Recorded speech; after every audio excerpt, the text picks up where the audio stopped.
ખેડા સુજલામ સુફલામના નામે મહુધાના દડુસર ગામમાં કરોડોનું માટી કૌભાંડ.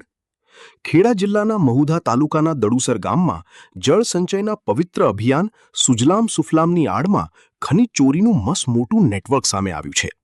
ગામના તળાવને ઊંડું કરવાના બહાને ભૂમાફિયાઓ દ્વારા લાખો રૂપિયાની માટી ચોરી કરવામાં આવી રહી હોવાનો ગંભીર આક્ષેપ થયો છે. સ્થાનિક ગ્રામજનોનો આક્ષેપ છે કે તળાવમાંથી ગેરકાયદેસર રીતે માટી ખોદવામાં આવી રહી છે.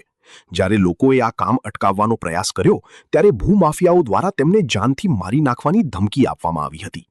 નવાઈની વાત એ છે કે મહુધા મામલતદારે સ્પષ્ટ કર્યું છે કે અમે આવી કોઈ મંજૂરી આપી નથી.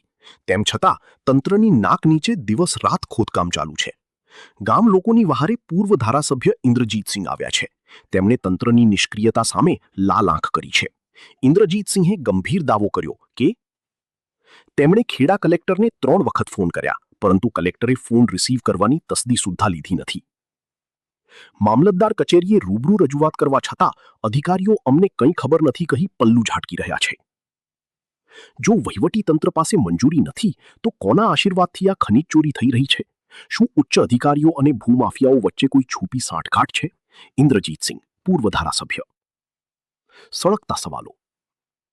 સરકારી યોજનાના નામે લાખોની માટી ચોરી કરનાર માફિયાઓને કોનું રાજકીય પીઠબળ છે?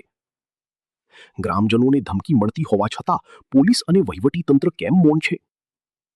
શું હપ્તાખોરીના ખેલમાં જનતાના પરસેવાની કમાણી અને કુદરતી સંપત્તિ લૂંટાઈ રહી છે?